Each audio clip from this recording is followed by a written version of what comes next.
Bismillahirrahmanirrahim. Assalamualaikum warahmatullahi wabarakatuh.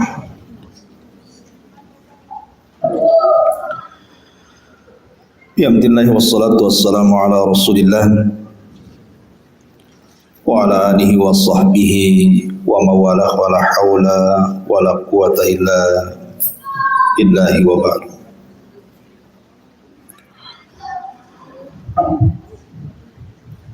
Alhamdulillah, di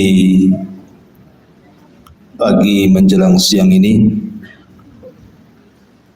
kembali kita bisa duduk untuk bertalabul ilmi, meneruskan kajian tafsir dari Juz Amma,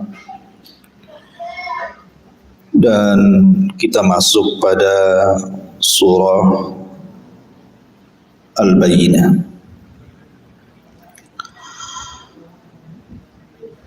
Sebelum saya jelaskan tentang surah Al-Bayyinah ini,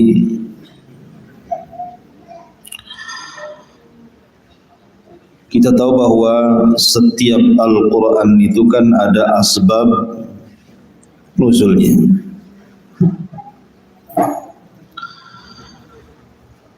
Sebutkan dalam sebuah riwayat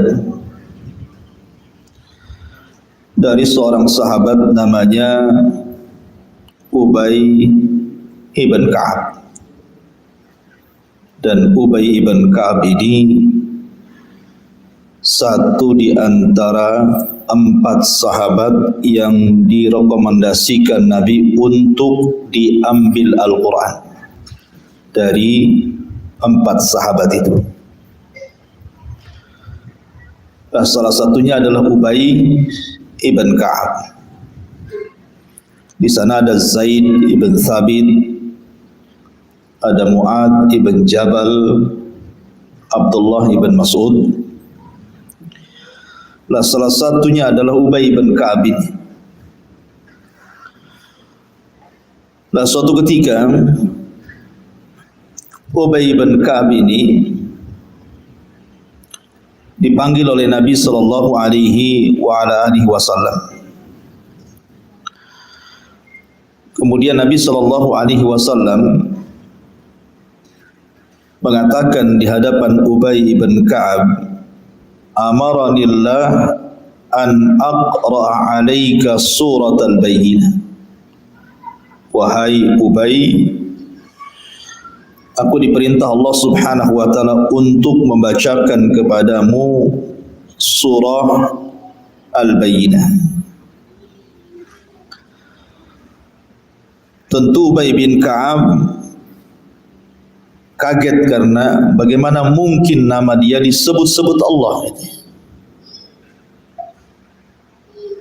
Dan dialah satu-satunya sahabat yang namanya disebut-sebut oleh Allah Subhanahu wa taala. Sehingga Ubay pun fabaka, dia pun menangis dan mengatakan, "Asammanillah ya Rasulullah, apakah betul namaku disebut-sebut di sisi Allah wahai Rasul?" Maka Nabi SAW mengatakan, "Ya, namamu disebut-sebut Allah Subhanahu wa ta'ala."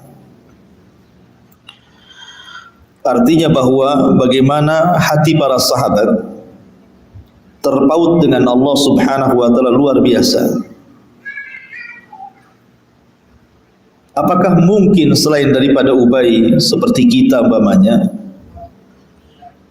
bisa disebut namanya di hadapan Allah Subhanahu wa ta'ala? Maka para ulama mengatakan mungkin saja. Lalu bagaimana caranya?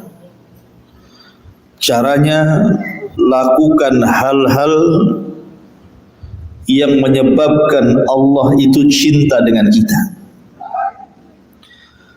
Karena ada sebuah hadis Nabi sallallahu alaihi wasallam mengatakan, "Innallaha idza ahabba fulanan nada Jibril." Jadi Allah Subhanahu wa taala kalau suka dengan seseorang hamba, maka yang pertama dipanggil itu adalah malaikat Jibril. Kemudian Allah Subhanahu wa taala akan mengatakan kepada Jibril, "Ya Jibril, inni uhibbu fulanan fahibba." Wahai Jibril, aku suka dengan si anu itu, maka kamu harus suka juga dengan dia. Maka selepas itu Jibril akan berteriak dan juga memanggil-manggil seluruh malaikat di langit dan mengatakan, wahai para malaikat Allah, sesungguhnya Allah suka dengan si fulan, kalian semua harus cinta dengan si fulan. Dari sini memungkinkan nama kita disebut-sebut oleh Allah Azza wa Jalla. Syaratnya satu, Allah mencintai kita, bukan kita mencintai Allah. Kalau kita bicara kita cinta dengan Allah, sudah wajar. Kita cinta dengan Allah karena Allah pencipta kita, pemberi rizki kepada kita, pemberikan nikmat kepada kita, tentu kita cinta dengan itu semua. Tetapi timbal balik Allah cinta kepada kita ini kan kita tidak tahu apakah Allah cinta dengan kita ataukah tidak. Makanya kalau ingin dicintai Allah Subhanahu wa taala, beramalah dengan amalan-amalan yang menyebabkan Allah itu cinta dengan kita. Salah satunya mendekatkan diri kepada Allah bukan hanya dengan hal-hal yang wajib, tetapi juga lakukan yang sunnah. Kemudian juga biasakan membaca Quran, karena tilawatil Quran itu juga sebab-sebab di mana Allah akan cinta kepada pembacanya. Termasuk juga memperbanyak zikir kepada Allah, baik istighfar, astaghfirullahaladzim, ataupun zikir-zikir yang lainnya. Termasuk menyebut-nyebut nama-namanya, nama-nama Allah yang sangat mulia, yang sangat agung, yang sangat tinggi. Termasuk juga perbanyak doa, karena Allah suka kalau hamba itu berdoa. Kemudian termasuk juga sering-seringlah beribadah, yang ketika manusia itu tidak bisa melihat ibu-ibu beribadah, seperti sepertiga malam akhir orang lagi tidur gitu kan, ibu ibadah gitu. Ataupun perkara-perkara yang lainnya. Intinya bahwa surah Al-Bayyinah ini ada kait erat dengan sahabat yang bernama Ubay ibn Ka'ab radhiyallahu anhu. La surah Al-Bayyinah sendiri secara tartib Al-Quran dia masuk pada tartib ke-98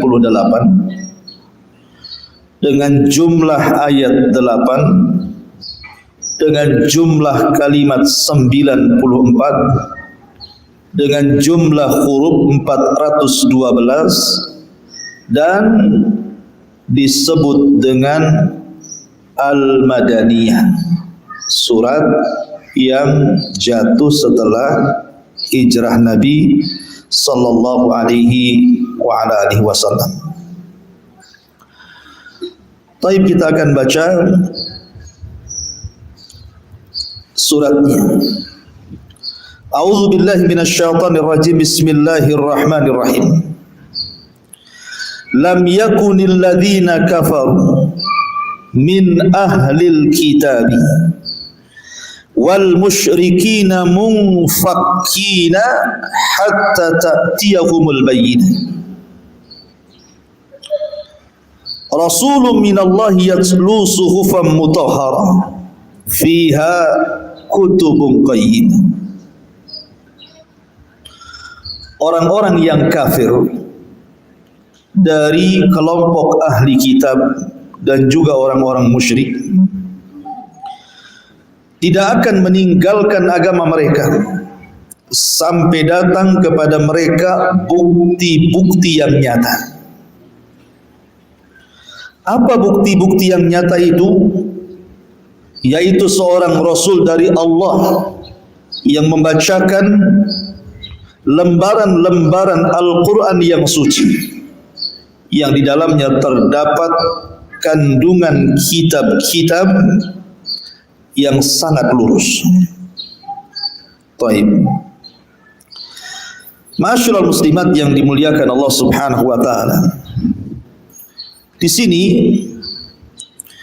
Allah Subhanahu wa taala menyebut dua kelompok. Pertama ahlu kitab, yang kedua al-musyrikun. Apa bedanya? Bukankah Allah Subhanahu wa taala menyebutnya dua kelompok ini sebagai orang kafir? Lam yakunil ladzina kafaru. Mereka orang kafir. Baik ahli kitab ataupun orang-orang musyrik. Lalu apa yang membedakan ahli kitab dengan orang-orang musyrik di sini? Ulama mengatakan yang dimaksud ahli kitab adalah setiap agama yang diturunkan kitab kepada mereka. Dan kalau disebut ahli kitab dalam Al-Quran berarti tertuju kepada dua agama. Pertama Yahudi, yang kedua Nasrani. Jadi Yahudi dan Nasrani dalam bahasa Quran disebut ahlul kitab. Kenapa? Karena diturunkan kepada mereka kitab-kitab langit dan diutus kepada mereka rasul-rasul yang Allah utus kepada mereka. Yahudi diutus kepada mereka Nabi Musa dengan kitabnya Taurat. Kemudian disusul dengan Zabur dan juga Rasulnya Daud alaihi salam. Kemudian Nasrani diutus kepada mereka Isa bin Maryam dan turun pada mereka kitab yang disebut dengan Injil. Karena diutus kepada mereka Rasul, diturunkan kepada mereka kitab, maka mereka disebut ahlul kitab. Adapun orang-orang musyrik tidak diutus kepada mereka Rasul dan mereka tidak punya kitab. Mungkin di negara kita mungkin seperti orang-orang Hindu, Buddha gitu ya, atau yang semacamnya dari agama-agama orang-orang Cina umpamanya kayak Tepekong atau apa istilahnya gitu ya di negara kita ya. Lah menurut keyakinan kita kaum muslimin mereka bukan ahli kitab. Mereka digolongkan musyrikun gitu ya. Menurut Al-Quranul Karim dan keyakinan kita kaum muslimin, mereka bukan ahlu kitab. Karena kitab yang kita sepakati, yang kita kenal namanya adalah Taurat, Zabur, Injil, Quran. Kemudian yang tidak kita kenal namanya disebut suhuf. Dan tidak dikenal agama-agama seperti ini mengacu kepada kitab-kitab ini. Mereka punya kitab sendiri yang berbeda dengan acuan kitab-kitab yang kita yakini. Artinya di sini perbedaan antara orang-orang ahli kitab dengan orang-orang musyrik. Kemudian kalau kita mengacu kepada surah Al-Maidah, surah Al-Maidah ayat 82. Allah Subhanahu wa taala berfirman, la tajidanna asyaddan nasi adawatan lil ladzina amanu al-yahuda wal ladzina asyraku wa la tajidanna aqrabahum mawaddatan lil ladzina amanu alladzina qalu inna nasara.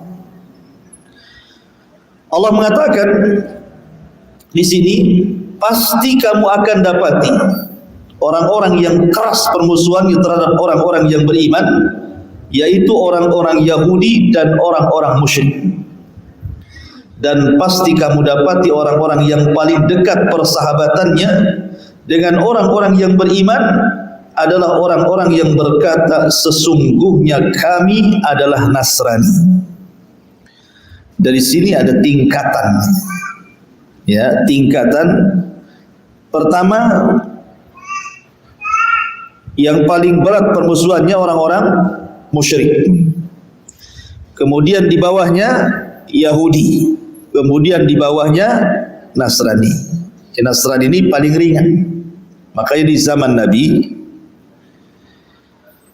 orang-orang Nasrani itu banyak masuk Islam. Di zaman Nabi itu, kabilah-kabilah Nasrani itu banyak yang datang kepada Rasul kemudian masuk Islam. Berbeda dengan orang-orang Yahudi. Orang-orang Yahudi itu sulit masuk Islam. Sampai-sampai Rasul mengatakan kalau seandainya di kota Madinah itu 10 pembesar Yahudi saja masuk Islam, itu cukup mengislamkan Yahudi satu Madinah. Tetapi pembesar Yahudi tidak ada yang masuk Islam kecuali satu orang, namanya Abdullah ibn Salam. Selain itu tidak ada. Sehingga bisa dihitung dengan jari, tidak kurang dari 10 orang yang masuk Islam, lebihnya kufur. Karena sulitnya orang Yahudi itu mendapatkan hidayah karena hasad dan kesombongan mereka. Kemudian perbedaan lain antara ahli kitab dengan orang-orang musyrik dari segi hukum. Contoh umpamanya, ibu baca di dalam Al-Quranul Karim Allah mengatakan wala tankihul musyrikah hatta yu'min.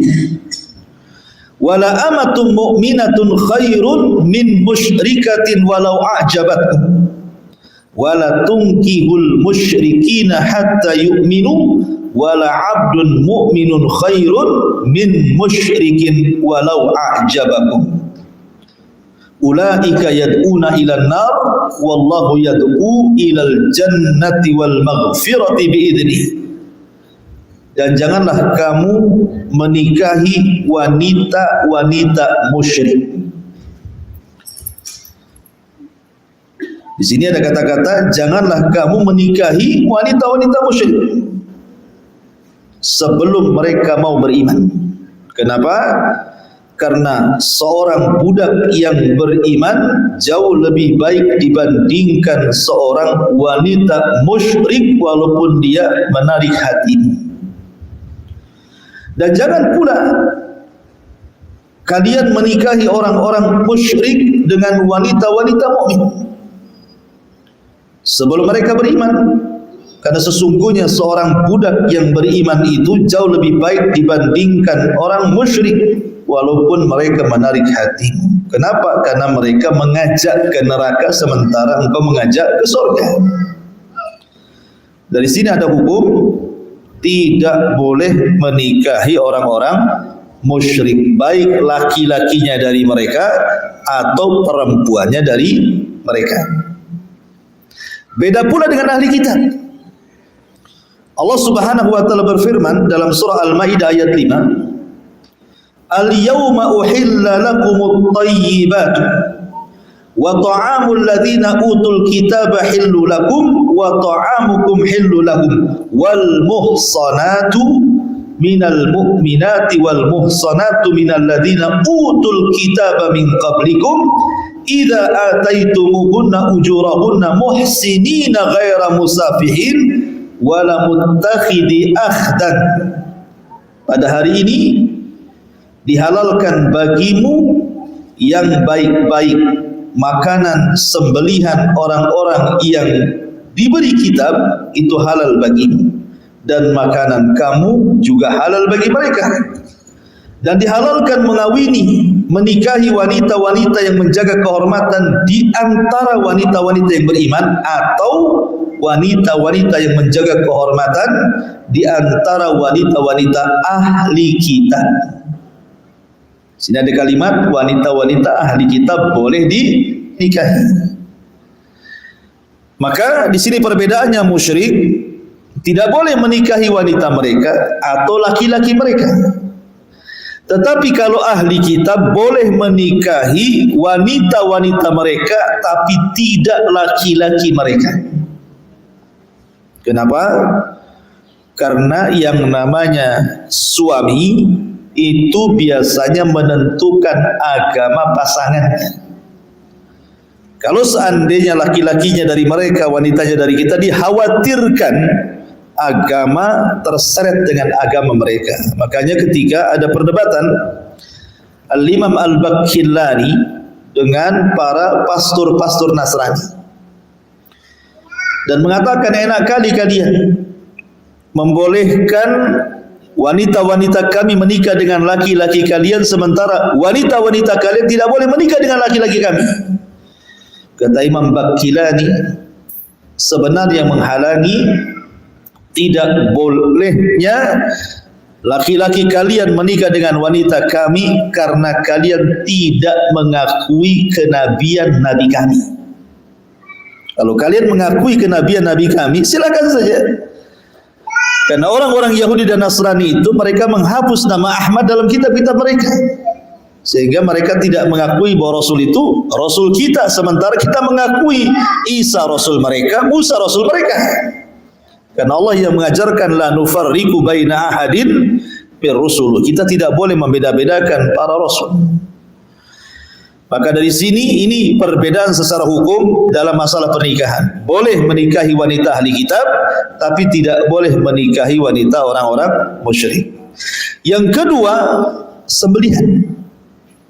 Sembelihan ahli kitab halal bagi kita. Sembelihan ahli kitab halal selama mengikuti dua syarat. Pertama, ketika menyembelihnya menyebut nama Allah, bukan menyebut Isa ataupun Uzair. Yang kedua, disembelih secara syar'i, artinya di lehernya, bukan dicekik, bukan dibanting, bukan ditusuk dan begitu seterusnya. Maka halal, walaupun yang menyembelih mereka, kalau terpenuhi dua syarat. Tetapi walaupun terpenuhi dua syarat, kalau yang menyembelihnya orang musyrik, tetap haram. Ini orang musyrik ini nyembelih, baca basmalah di lehernya, halal haram. Itulah perbedaan ahli kitab dengan orang-orang musyrik. Ya. Nah, di sini Allah Subhanahu wa taala berfirman dalam surah Lam yakunil ladzina kafaru di sini bahwa orang-orang kafir dari kalangan ahli kitab, kenapa didahulukan ahli kitab baru kemudian orang-orang musyrik? Karena yang dekat dengan Islam itu ahli kitab. Maka didahulukan kalimat ahli kitab baru orang-orang musyrik. Kenapa lebih dekat dengan Islam? Karena mereka sama-sama diutus Rasul dan diturunkan kitab. Makanya ketika Allah Subhanahu wa taala menceritakan tentang terkalahkannya Romawi, apa namanya dalam surah Rum itu, ghalabatir Rum fi adnal ardi min ba'di ghalabihim sayaglibun itu. Jadi ketika Persia perang melawan Romawi, kalah pula Romawi. Kaum muslimin sedih. Di Madinah itu Rasul dan kaum muslimin sedih. Kenapa? Karena ada sedikit kemiripan dibandingkan dengan Persia kalau Romawi itu. Kenapa? Karena Romawi itu Nasrani ahli kitab, sementara Persia itu penyembah api Majusi. Makanya Rasul sedih gitu ya. Karena ada kedekatan ahli kitab itu dengan Islam dibandingkan orang-orang musyrik yang enggak ada kait-mengait sama sekali dengan Islam. Makanya dahulukan kalimat ahli kitab baru orang-orang musyrik. Kemudian Allah mengatakan munfaqi hatta ta'tiyahumul bayyinah. Mereka tidak akan meninggalkan agama mereka. Maksudnya ahli kitab tidak akan meninggalkan Yahudinya, Nasraninya ataupun orang-orang musyriknya sampai datang bukti yang nyata kepada mereka. Sebenarnya orang-orang Yahudi atau Nasrani jauh-jauh hari sebelum Nabi SAW dilahirkan, apalagi diangkat jadi Nabi dan Rasul, mereka itu sebenarnya sudah tahu bahwa akan ada seorang Nabi, akhir para Nabi dan penutup para Nabi. Itu sudah tahu. Dan itu didoktrinnya oleh pendeta dan padri-padri mereka itu kepada umatnya. Karena tercantum dalam kitab-kitab mereka sifat-sifat Nabi akhir zaman, bahkan pengikutnya, sahabat-sahabatnya pun tercantum dalam kitab-kitab mereka. Simahum fi wujuhihim min athari sujud, dan begitu masaluhum Gimana ayatnya? Intinya bahwa sifat-sifat Nabi dan juga para sahabat itu tercantum maktuban fit Taurah, dicantumkan ada dalam Taurat semua itu. Makanya kenapa pula alasan orang-orang Yahudi kemudian kok banyak berkumpul di Madinah. Ada yang tersebar di Tabuk, ada yang tersebar di di Khaybar, ada yang di Padak, ada yang di Madinah, Yathrib gitu ya, tersebar di zaman Nabi itu. Beberapa tempat tuh Yahudi itu. Kapan Yahudi itu sampai di kota Yathrib Madinah itu? Kenapa pula sudah banyak Yahudi di situ? Ada yang mengatakan bahwa ketika Bukhtun Nasr, raja zalim dari Babil Irak itu menyerang Palestina yang ketika itu dihuni orang-orang Yahudi. Lah ketika Yahudi ini, orang-orang Yahudi itu membunuh para nabi, salah satunya yang dibunuh adalah Yahya ibn Zakaria yang dipenggal lehernya itu. Ya. Maka Allah Subhanahu wa taala kuasakan kepada mereka raja zalim namanya Bukhtun Nasr. Diserangnya Palestina itu oleh Bukhtun Nasr. Dan dibantai semua orang-orang Yahudi, kemudian wanita dan anak-anak dibawa ke Irak menjadi budak dan kotanya dihancurkan. Lah yang selamat mereka pun kemudian lari dan meminta suaka sampai ke Yathrib, Madinah. Kenapa mereka tidak lari ke Yaman atau negara-negara yang lain gitu ya, ke Syam gitu? Kenapa mesti kemudian ke Yathrib dan bercokol pula di situ di Yathrib gitu ya? Dan banyak pula di situ ada Yahudi Bani Quraidah, ada Yahudi Bani Kunaiko, ada Yahudi Bani Nadir itu. Karena menurut kepercayaan mereka yang turun-temurun dari padri dan pendeta-pendeta mereka itu, bahwa Madinah itu akan menjadi tempat hijrahnya akhirul anbiya'i wal mursalin, pemimpin akhir dari para nabi dan rasul Muhammad SAW. Makanya mereka di situ. Makanya kemudian setelah kemudian Rasul itu betul-betul diutus, rupanya Hasan kenapa? Yang selama ini mereka turun-temurun menunggu dari generasi ke generasi, yang generasi sudah pada wafat, gak datang lagi generasi yang baru, didoktrin lagi. Rupanya bukan dari Bani Israel, tetapi dari Bani Ismail. Karena ini keturunan Ismail, bukan keturunan Yakub. Ya kan? Dari situ hasadnya mereka sehingga mereka tidak mau masuk Islam. Bahkan mereka memusuhi Jibril karena disangkanya salah alamat gitu ya. Kenapa kenabian diberikan kepada orang Arab, tidak diberikan kepada mereka Bani Israel? Nah, dari sinilah makanya Allah mengatakan lam yakunil ladzina kafaru min ahlil kitab wal musyrikin munfakkina hatta ta'tiyahumul bayyinah. Apa bayyinah di sini? Rasulun minallahi yatslu suhufan mutahharah. Rasul dari Allah yang membacakan lembaran-lembaran Al-Quran, fiha kutubun qayyimah, di dalamnya terdapat isi kitab-kitab yang lurus. Artinya ketika Nabi SAW betul-betul hijrah dari Mekah ke Madinah, para pembesar Yahudi itu sebagian mereka ada yang mengakui bahwa dia memang Nabi. Salah satunya saya katakan tadi siapa? Abdullah ibn Salam. Abdullah ibn Salam mengakui karena dia seorang ahbarul Yahud. Tetapi tidak semua pembesar Yahudi itu masuk Islam. Bahkan ketika Abdullah ibn Salam diajak oleh Rasul supaya, kan waktu itu Abdullah ibn Salam belum menampakkan keislamannya, masih menyembunyikan.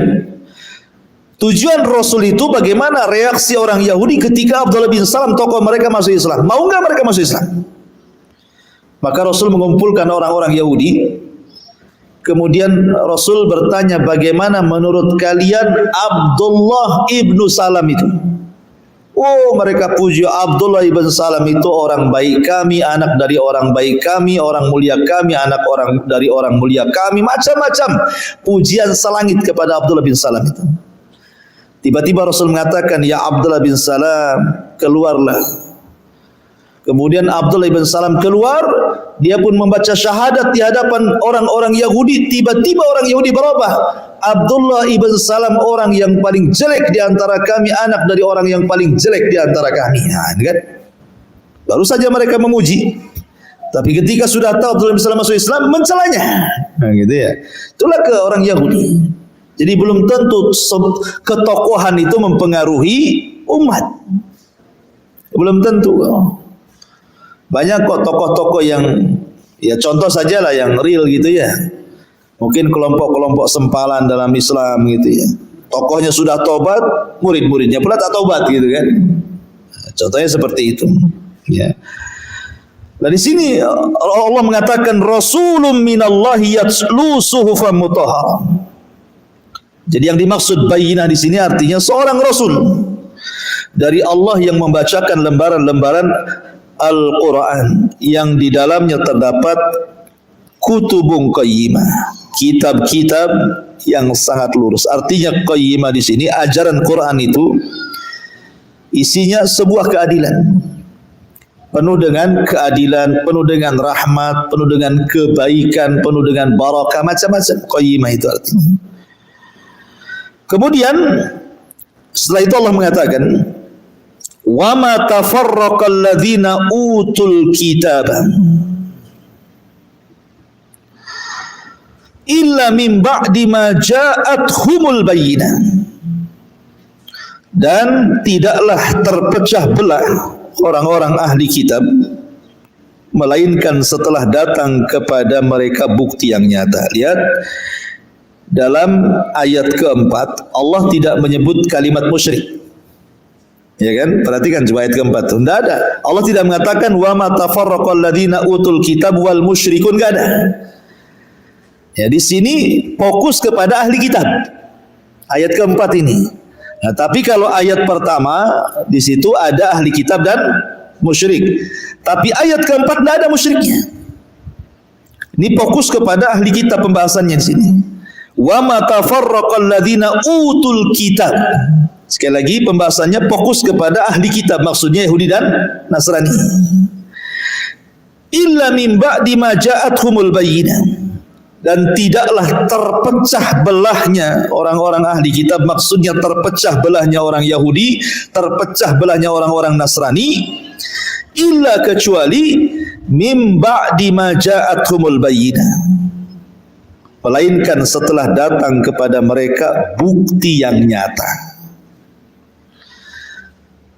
Sebelum Nabi SAW datang ke kota Madinah, semua Yahudi sepakat, ahli kitab itu sepakat, tidak ada yang menyimpang di antara mereka. Mereka betul-betul mengikuti alur kitab-kitab mereka. Sepakat kalau ada Nabi yang muncul di akhir zaman, kita harus beriman, menolong dia, bla bla bla bla, macam-macam. Bahkan orang-orang musyrik Khazraj dan Aus, cikal bakal Ansar. Cikal bakal Ansar itu kan dari dua kabilah besar namanya Khazraj dan Aus. Itu cikal bakalnya orang-orang musyrik dari kalangan Khazraj dan Aus Madinah. Jadi kalau seandainya Khazraj dan Aus ini berselisih dengan orang-orang Yahudi di Madinah, orang Yahudi itu suka ngancam. Awas saja kalian ya, kalau Nabi kami nanti datang, kalian kami habisi. Nah, gitu bahasanya. Jadi mereka berbangga, Nabinya belum muncul, tetapi mereka suka ngancam orang-orang Khazraj dan Aus, kalau Nabi kami sebentar lagi muncul, awas kami habisi kalian. Itulah sesumbarnya orang-orang Yahudi dan juga ahli kitab yang ada di Madinah. Sebab itu pula lah kenapa orang-orang Ansar itu dapat hidayah. Kenapa? Karena merekam maklumat kenabian dari orang Yahudi. Kalau orang-orang musyrik Mekah kan nggak ada maklumat kenabian kan, karena mereka tidak berinteraksi dengan orang Yahudi. Tapi orang-orang musyrik Madinah, Khazraj dan Aus ini ada interaksi dengan orang-orang Yahudi, sehingga mereka dapat maklumat akan ada nabi, akan ada nabi, akan ada nabi. Terekamlah oleh orang Khazraj dan Aus ini. Sehingga ketika pembesar-pembesar Khazraj dan Aus ini suatu ketika haji ala jahiliyah tentunya ke Mekah, tiba-tiba mendengar di Mekah ada orang ngaku nabi, namanya Muhammad. Maka beberapa orang, 7 atau 8 orang ini menemui Rasul, kemudian diperhatikan ciri-cirinya, kok seperti yang dibicarakan orang Yahudi. Maka mereka mengatakan, kalau begitu kita harus mendahului orang Yahudi beriman kepada Nabi ini. Nah, sejak itulah terjadi namanya pembaiatan Aqabah pertama dan yang kedua. 2 kali pembaiatan Aqabah itu, Aqabatul Ula dan Aqabatul Tsani. Artinya di sini bahwa sebab perantara orang Nasrani masuk Islam itu salah satunya perantara informasi dari Yahudi. Makanya orang musyrik Madinah itu mudah masuk Islam. Beda dengan orang musyrik Mekah kan, Abu Jahal, CS itu kan susah tuh masuk Islamnya itu, karena nggak ada maklumat masalahnya. Nah, sementara orang-orang musyrik Madinah itu ada maklumat dari Makanya ketika Rasul hijrah ke Madinah, satu kabilah masuk Islam, Khazraj dan Aus itu masuk Islam dan semua jadi orang Ansor. Lah orang Yahudi yang punya sumber, justru ketika betul-betul Rasul datang hijrah ke Madinah, kemudian menampakkan Quran kepada mereka, mendebat mereka dan begitu seterusnya, mulailah mereka terpecah. Ada yang yakin, ada yang kufur. Ya. Setelah datang Rasul membawa Al-Quran menjelaskan kepada mereka, Yahudi ini bimbang. Dari sinilah kemudian Yahudi terpecah, ada yang beriman kepada Nabi dan kebanyakan mereka kufur kepada Nabi SAW. Makanya Allah mengatakan, wa ma tafarraqal ladzina utul kitaba illa min ba'di ma ja'atuhumul bayyinah. Dan tidaklah terpecah belahnya ahli kitab melainkan setelah datang kepada mereka bukti yang nyata, maksudnya keterangan Nabi kepada mereka. Kemudian Allah mengatakan, wa ma umiru illa liya'budullaha mukhlishina lahud-dina hunafa wa yuqimus salata wa yu'tuz zakata wa dzalika dinul qayyim. Padahal mereka, siapa mereka? Semuanya, ahli kitabnya, musyriknya, termasuk pada kalimat mereka. Ya. Padahal mereka ahli kitab Yahudi dan Nasrani ataupun orang-orang musyrik Arab atau semua manusia hanya diperintah menyembah Allah dengan ikhlas, mentaatinya semata-mata karena menjalankan agama, dan juga agar melaksanakan salat, menunaikan zakat, dan yang demikian itulah agama yang lurus, yang benar, yang jelas, dan begitu seterusnya. Dari sini Allah Subhanahu wa taala ingin menjelaskan kepada kita bahwa tujuan diutusnya para nabi dan rasul sejak Adam sampai yang terakhir Rasul kita Muhammad sallallahu alaihi wasallam dalam rangka mentauhidkan Allah. Ayat ini menjelaskan kepada kita bahwa semua seruan para nabi dari zaman ke zaman, sebagaimana Allah mengatakan dalam surah Al-Anbiya ayat 25, wa ma arsalnaka min qablika mir rasulin illa nuhi ilaihi annahu la ilaha illa ana fa'budun. Dan tidaklah kami utus seorang rasul sebelum engkau wahai Muhammad kecuali diwahyukan kepadanya bahwa dia, maksudnya Allah, tidak ada sesembahan yang berhak disembah kecuali aku, kata Allah, maka sembahlah diriku. Dan Allah mengatakan, walaqad ba'atsna fi kulli ummatir rasulan an i'budullaha wajtanibut taghut. Dan tidaklah kami utus pada tiap-tiap umat ini seorang rasul kecuali menyeru kepada umatnya, sembahlah Allah dan jauhi sesembahan selain daripada Allah alias taghut. Itulah makna daripada ikhlas namanya. Ikhlas itu artinya tauhid. Wa ma khalaqtul jinna wal insa illa liya'budun. Ya. Dan subhanallah, tauhid ini Manfaatnya besar karena memiliki keutamaan yang jauh lebih hebat dibandingkan semua perintah Allah kepada hamba-Nya. Di antaranya secara singkat, tauhid itu menjadikan Allah Subhanahu wa taala mengampuni dosa-dosa hamba-Nya dan menghilangkan keburukan-keburukan hamba-Nya. Yang kedua, tauhid itu sebab yang sangat besar seseorang masuk ke dalam surga dan selamat dari neraka. Tauhid itu memudahkan seorang hamba untuk melakukan kebaikan dan meninggalkan kemungkaran. Tauhid itu meringankan seorang hamba ketika menghadapi bala ataupun musibah-musibah dalam hidupnya. Tauhid itu bisa membebaskan seorang hamba dari perbudakan kepada makhluk dengan hanya menyembah kepada Allah Subhanahu wa taala. Dan tauhid juga salah satu sebab seseorang itu mudah mendapatkan syafaat Nabi sallallahu alaihi wasallam. Dan inti daripada semua dakwah para nabi dan rasul adalah tauhid. Makanya juga Rasul apabila mengutus sebuah pasukan, yang pertama diserukan adalah la ilaha illallah. Bahkan dia termasuk syarat diterimanya sebuah amal saleh dan banyak lagi. Intinya bahwa Allah mengatakan wa ma umiru illa liya'budullaha mukhlishina lahud-din hunafa wa yuqimus salata wa yu'tuz zakata wa dzalika dinul qayyimah. Ini seruan kepada tauhid. Setelah itu baru melaksanakan salat dan zakat, karena salat dan zakat itu semua syariat para nabi ada. Semua syariat para nabi itu terkandung perintah salat dan juga terkandung perintah zakat.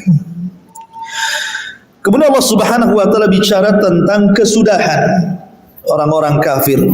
Seperti apa kesudahan mereka? Orang-orang kafir dari kalangan ahli kitab dan orang-orang musyrik, ataupun kesudahan orang-orang yang beriman dan beramal saleh. Karena biasanya kebiasaan Quran itu kalau disebut pahala atau balasan orang-orang yang kafir, pasti disebut juga balasan orang-orang yang beriman, biar imbang. Selalu seperti itu. Wa man ya'mal mithqala dzarratin khairan yara wa man ya'mal mithqala dzarratin syarran yara. Faman thaqulat mawazinuhu wa huwa fi syatir radiyah wa amman khafat mawazinu fa ummuhu hawiyah. Mesti disebut tuh, ya, balasan orang yang beriman, balasan orang kafir. Ya. Maka di sini juga Allah menyebutnya. Apa balasan bagi orang-orang kafir dan ahli kitab itu?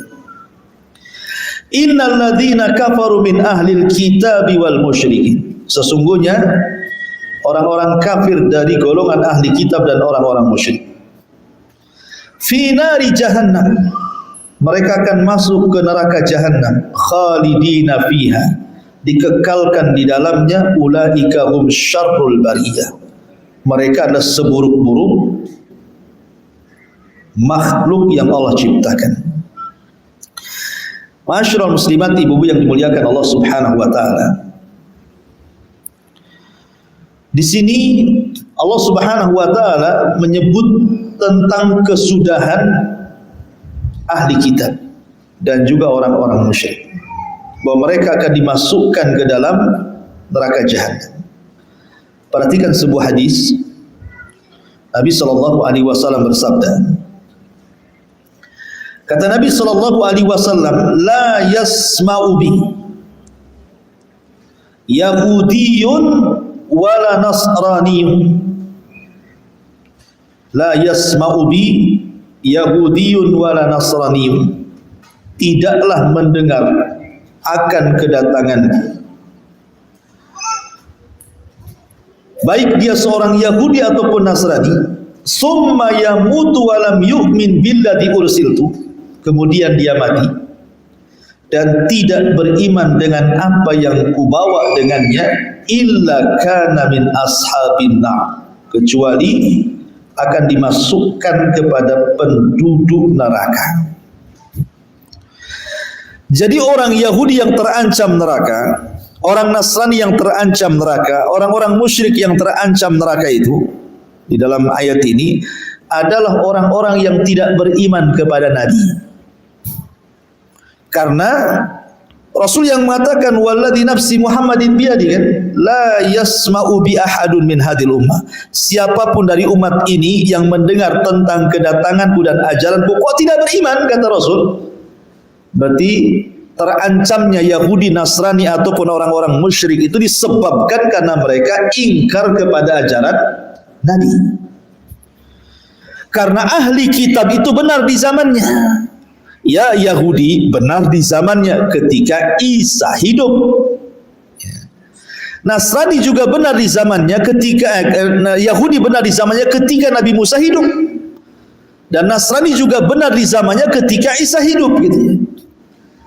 Maka ketika diutusnya Nabi SAW, maka kedatangan Nabi menghapus semua ajaran, baik Tauratnya, baik Zaburnya, baik Injilnya. Makanya suatu ketika Umar bin Khattab radhiyallahu anhu penasaran, ingin membaca kitab Taurat, karena Umar itu kan sahabat yang bisa menulis dan membaca. Memang sedikit sahabat yang bisa menulis membaca itu. Nah, salah satunya Umar bin Khattab. Itu bisa menulis, bisa membaca. Dia tidak ummi, kalau Nabi kan ummi. Jadi dia penasaran dengan isi Taurat itu. Jadi dia meminta kepada orang Yahudi satu lembar Taurat. Kemudian dibacanya. Lewatlah Nabi SAW situ. Kemudian Rasul mengatakan, ya Umar, apa yang ada di tanganmu itu?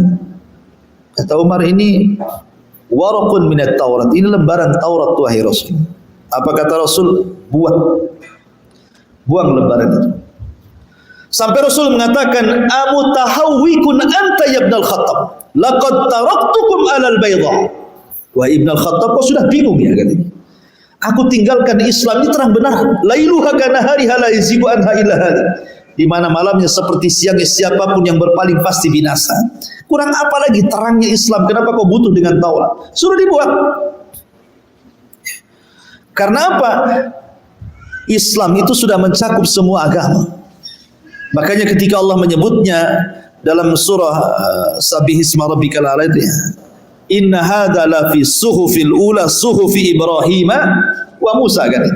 Sesungguhnya Al-Qur'an ini, inna hadza, sesungguhnya Al-Qur'an ini la fi suhufil ula, terkandung suhuf yang pertama, suhuf Ibrahim dan Musa. Artinya bahwa dari 104 kitab yang Allah turunkan itu semua terangkum dalam Quran. Quran ini adalah rangkuman semua kitab-kitab langit. Yang dihajatkan dalam kitab-kitab langit itu semua ada dalam Quran. Sehingga tidak berhajat lagi, kita ini tidak berhajat kepada kitab selain Al-Quran, kita tidak berhajat kepada Nabi kecuali Muhammad SAW. Bahkan mereka orang Yahudi dan Nasrani yang berhajat kepada Quran dan kitab kita dan juga Rasul kita.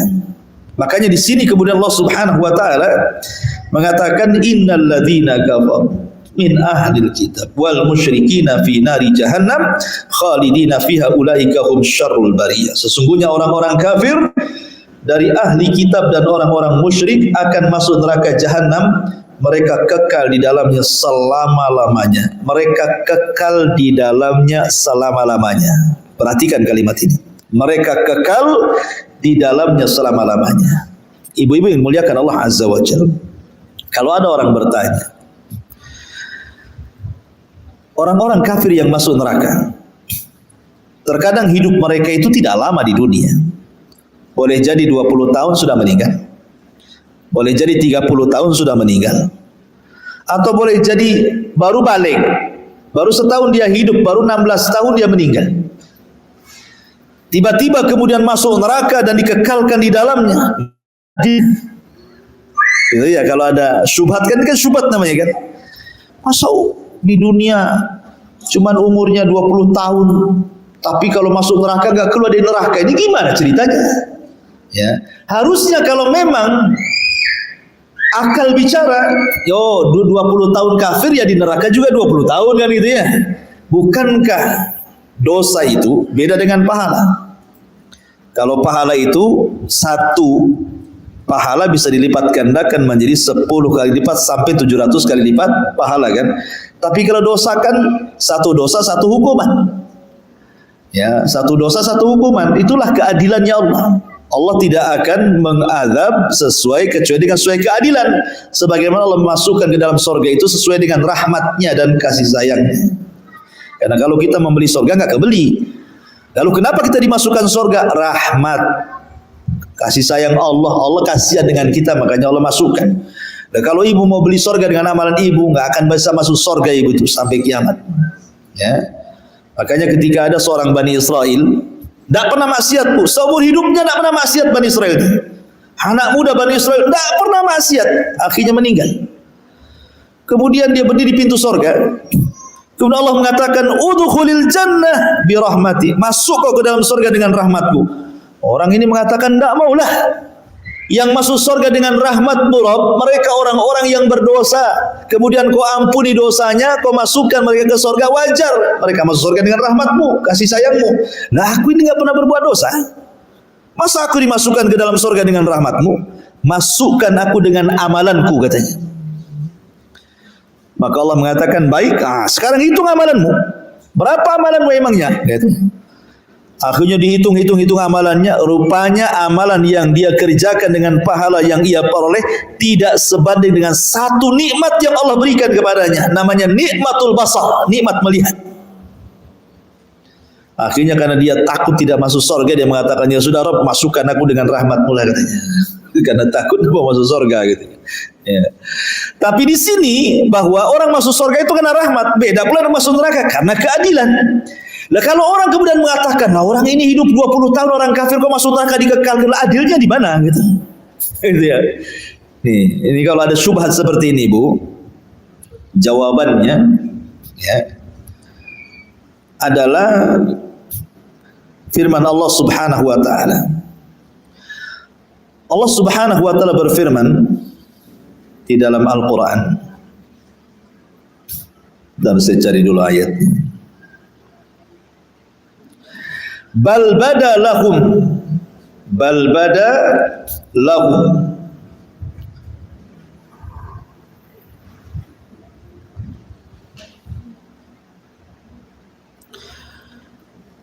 Allah mengatakan bal bada lahum ma kanu yukhfuna min qablu. Bahkan walau ruddu la'adu limanuhu anhu wa innahum lakadzibun. Gitu ya ayatnya. Ya. Di sini ada kata-kata walau ruddu la'adu limanuhu anhu. Kalau seandainya mereka orang-orang kafir itu dikembalikan ke dunia setelah mereka diazab di neraka, pasti mereka akan kufur lagi. Jadi ini penduduk neraka nih, orang-orang kafir yang masuk jahanam itu, yang masuk neraka dan dikekalkan di dalamnya itu. Kalaulah seandainya orang-orang kafir yang masuk neraka itu, yang dikekalkan dalamnya itu, Allah putar ulang. Mereka diambil dari neraka, kemudian diputar ulang, dibalikkan lagi ke dunia. Tentu mereka pasti akan kufur lagi. Mereka akan beriman. Jadi Allah dengan kesempurnaan pengetahuannya mengetahui sesuatu yang mustahil terjadi. Kalau terjadi Allah tahu. Di antaranya adalah kalaulah seandainya orang-orang kafir yang masuk neraka itu, yang sudah dikekalkan di dalamnya, itu kan mustahil ke bumi. Tetapi kalau itu terjadi, dibalikan lagi ke bumi, pasti kafir lagi. Tidak mungkin tidak. Sebab itulah maka pantaslah mereka dikekalkan di neraka. Ya. Lain dengan orang-orang yang beriman. Mereka mengatakan laula akhartani ila ajalin qarib la asaddaqa wa akun minas salihin. Ya Rabb, kalau seandainya kau balikkan aku ke bumi, aku akan bersedekah dan aku menjadi orang-orang yang baik seperti Abdullah ibn Haram ketika meninggal di perang Uhud, mati syahid. Dan dia orang tua rentak satu-satunya yang terlibat dalam perang Uhud. Sudah dilarang anaknya Jabir, tetap juga dia daftar jihad. Mati pertama kali peperangan, mati syahid Abdullah bin Haram ini. Tiba-tiba Allah Subhanahu wa ta'ala saat kematiannya mengajak bicara.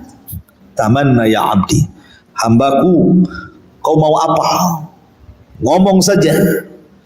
Tiba-tiba kemudian Abdullah bin Haram sudah meninggal ini, berdialog dengan Allah. Dia mengatakan, ya Rabb, atamanna an uqtal marratan thaniyan. Saya hanya ingin hidup lagi, kemudian berperang lagi, kemudian mati syahid lagi kedua kalinya. Gitu kan? Itulah orang yang beriman. Kalau dikembalikan ingin lagi seperti itu. Maka orang kafir pun sama. Ya. Makanya sebab itu kata para ulama, kenapa Allah Subhanahu wa taala di sini mengatakan dengan kalimat khalidina fiha abada. Innal ladzina amanu wa amilus shalihat ulaika hum khairul bariyah. Sesungguhnya orang-orang yang beriman dan mengerjakan kebaikan, mereka adalah sebaik-baik makhluk. Berarti di sini manusia terbagi menjadi dua. Ada seburuk-buruk makhluk, ada sebaik-baik makhluk gitu. Kemudian Allah tutup ayatnya, jazaohum inda rabbihim jannatu adnin tajri min tahtihal anhar khalidina fiha abada radhiyallahu anhum wa radu'an dzalika liman khasyya rabbah. Balasan mereka orang-orang yang beriman dan beramal saleh itu di sisi Tuhan mereka adalah surga Aden. Ada 4 makhluk yang diciptakan langsung dengan tangan Allah. Yang lainnya diciptakan dengan kun fayakun. Satu Adam alaihi salam diciptakan langsung oleh Allah tanpa kun fayakun. Yang kedua Arasy, yang ketiga kolam, dan yang keempat surga Aden. Surga Aden ini diciptakan bukan dengan kun fayakun, tapi Allah sendiri yang bentuk. Ya. Artinya bahwa ini surga yang luar biasa gitu ya. Tajri min tahtihal anhar khalidina fiha. Mengalir di bawahnya sungai-sungai. Sungai-sungai surga ada berapa? Ada 4 kan? Sungai air jernih, tidak berubah sama sekali rasanya, tidak berubah warnanya, sama sekali tidak berubah. Kemudian sungai madu yang sudah tersaring bersih. Kemudian sungai susu yang sama sekali enggak berubah rasanya sama sekali. Dan sungai khamar yang lezat li syaribin. Ya, yang sangat lezat bagi peminumnya. Di sana ada mata air yang memancar nadhaha. Ada mata air yang seperti kita lihat air terjun. Jadi di surga macam-macam, ada yang mata air dari muncrat dari bawah ke atas, ada yang dari atas ke bawah air terjun gitu ya. Macam-macam. Ya. Sebagaimana macam-macam minuman semua ada di surga. Yang ada di surga semua komplit. Kemudian Allah mengatakan khalidina fiha abada, yang di surga pun dikekalkan di dalamnya selama-lamanya. Radhiyallahu anhum wa radu'an dzalika liman khasyya rabbah. Allah ridha terhadap mereka dan mereka pun ridha kepada Allah. Yang demikian itu adalah balasan bagi orang-orang yang takut kepada Tuhan. Dan ridha itu adalah yang kita hajatkan terakhir di surga. Makanya ketika penduduk surga berkumpul, Allah datang minta kata Allah. Surga bingung. Alam tubayyidu wujuhana, kau kan sudah mutikan wajah kami. Kau keluarkan kami neraka, kau masukkan kami ke surga, dan nikmat yang begitu banyak di surga, apa lagi Allah? Tidak cukup. Tapi Allah itu karim. Minta. Barulah kemudian Adam memberitahu, minta keridhaan Allah. Karena redha itu sesuatu yang sangat tinggi, ya. Ikhlas, ya kan? Kata Nabi Adam, minta keridhaan Allah, sebab kalau Allah murka, kalian keluarkan dari surga sebagaimana dulu aku pernah dikeluarkan dari surga, kata Adam. Maka minta keridhaannya. Maka wajah-wajah yang penuh dengan keridhaan, ketika mereka mendapatkan ridha Allah, maka selamanya mereka tidak akan dikeluarkan dari surga. Mereka akan dikekalkan di dalamnya selama-lamanya, dan itu bagi yang takut kepada Allah. Makanya Allah mengatakan waliman khafa maqama rabbih jannah. Bagi orang yang takut kepada Allah berikan 2 surga. Paling sedikit orang masuk surga itu dikasih 2 istana. Istana milik dia, solid milik dia, dan istana warisan orang-orang kafir yang masuk neraka yang mereka tidak akan masuk surga diwariskan kepada orang-orang yang beriman. Tilkumul jannah uristumuha, itulah surga yang diwariskan orang kafir yang tidak masuk surga, kami berikan kepada orang beriman. Jadi paling sedikit orang yang beriman masuk surga dapat 2 surga gitu ya, dapat 2 istana. Ya bisa saja kalau ibu bangun-bangun terus ya makin banyak istananya. Gimana cara bangunnya? Baca qul huwallahu 10 kali dalam sehari, itu 1 istana di surga terbangun. Ya kan? Bangun masjid kayak gini, dapatlah 1 bangunan di surga. Itu cara bangun bangunan di sana. Bukan ibu datang ke toko bangunan tolong kirim batanya ke surga, ya kan? Karena sudah jadi surganya di sana. Wallahu alam, ini yang bisa sampaikan. Kita tutup dengan kafaratul majlis. Subhanaka bihamdika asyhadu an la ilaha illa